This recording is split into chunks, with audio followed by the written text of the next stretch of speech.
Hello and welcome to Not So Daft Minecraft in our testing facility, where we are looking at a different way to solve the problem of moving mobs up to elevation so they can come back down and be one-hit killable.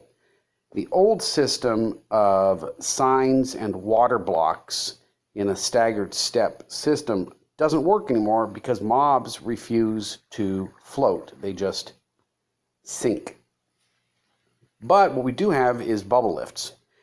In the background is another one of these I've built using a piston to push the mob into the water column. And it's fine, it works really fine. If you're not into working with redstone componentry, or you have a situation that isn't going to allow you the space necessary to put in the piston, say you're down near bedrock, this is an alternative, and it uses a fence post. Okay, we'll get to how that works in just a second.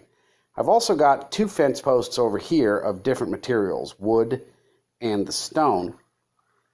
If you put in two pieces of each, two stone or two wood, they form up and make a fence, and the babies are not falling through the gap. But with those two different materials next door to each other, the babies are dropping out at a very solid rate. So let's go ahead and take a look at how this works. It's pretty straightforward. I've made some modifications to it that I think are worthwhile. I've built a dispenser so we can load this thing up and dispense at a moderate rate, which is fairly important because if it gets going too fast, adults will end up in your zombie baby pen. If you're using the filter to drop them into lava, okay, you lost a couple of XP there with the adults dying. I usually have it drop them into a small kill room. I go down every now and again and clear out, since babies give more XP than the adults do. Let's have a look. So what we have here is this arrangement. I'm going to go ahead and hold for a second so you can take a look at it. We have a signpost down here. We're using a water block to move the zombies along this top line. You can imagine how this would fit into any build you might be doing on your own.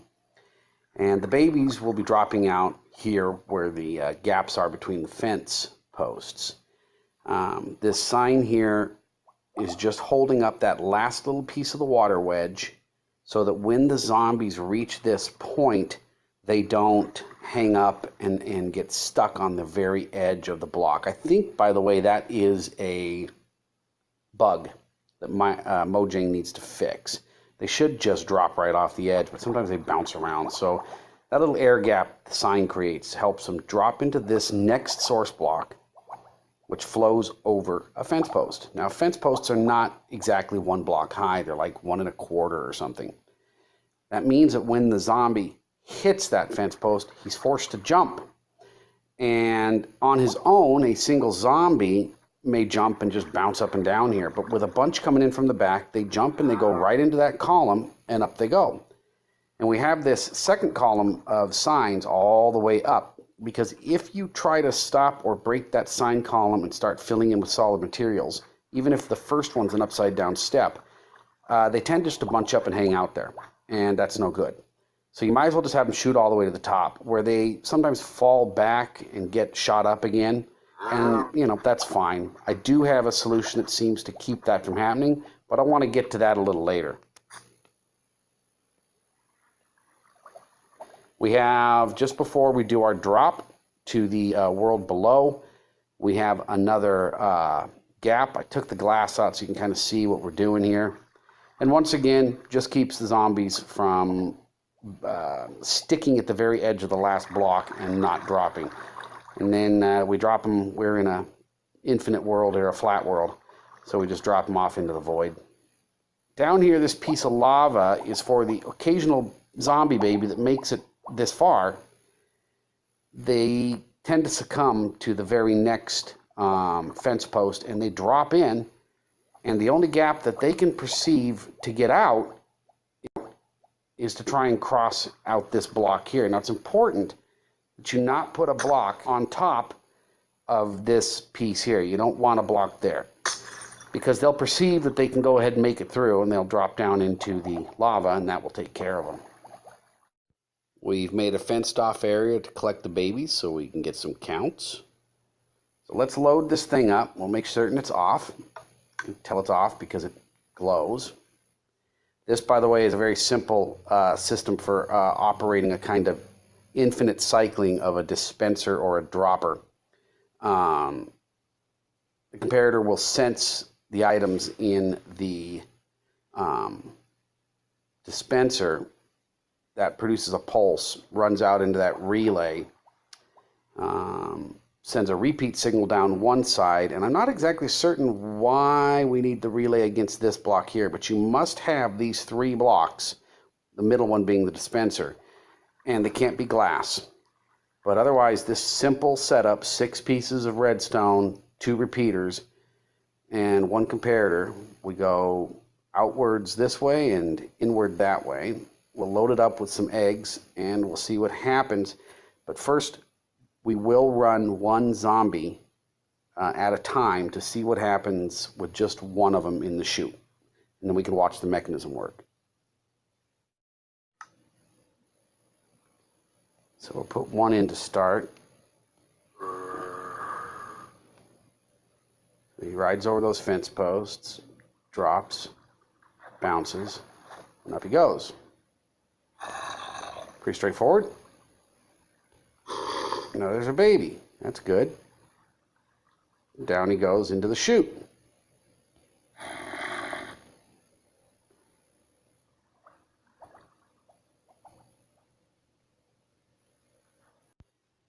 So far, we have yet to see a zombie get hung up at the top of the water column there.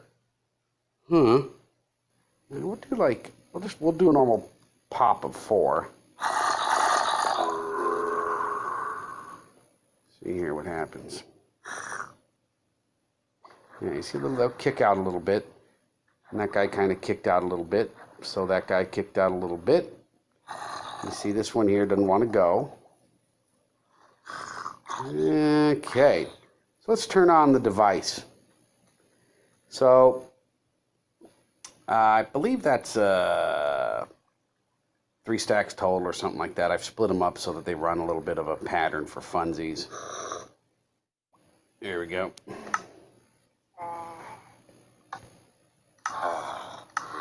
I'm running it at a fairly casual pace.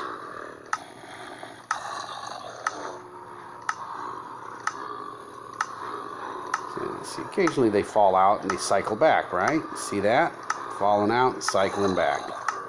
So here's what I've done for that.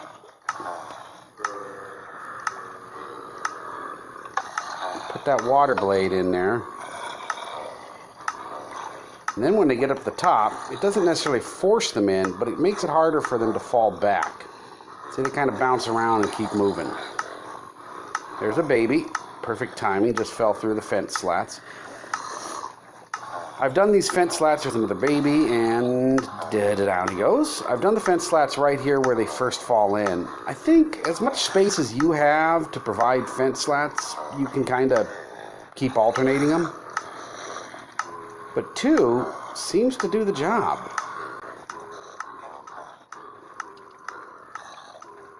Here comes a baby. Oh, he made the first slot. They usually go down the middle. And that, I believe, is because the first fence post kind of rises them up, and then it makes it easier for them to sort of fall.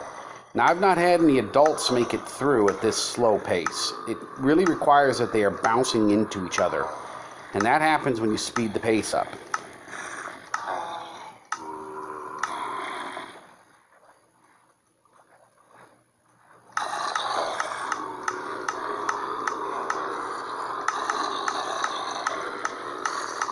There goes an adult, see? But you're never going to get spawning that fast.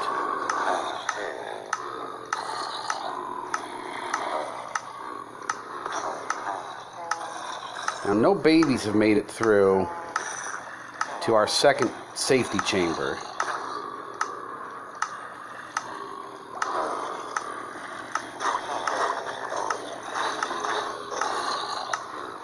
There's a baby there. See, we're still kind of running a little fast.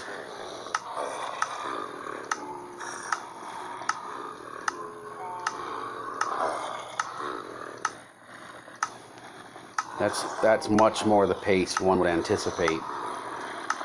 I mean, you wish your spawner was that fast. We haven't had any babies make it through.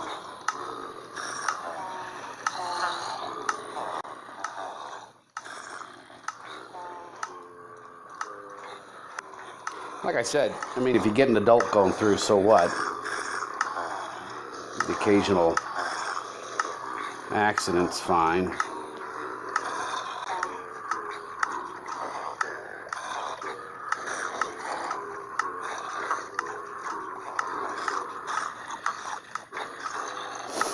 See, the blade kind of helps keep them motivated. They'll bump into each other. As long as they hit the blade solo, they kind of stay moving.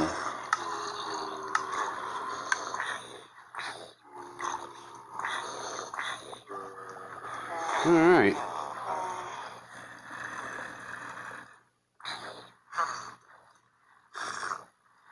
And off goes the last of them.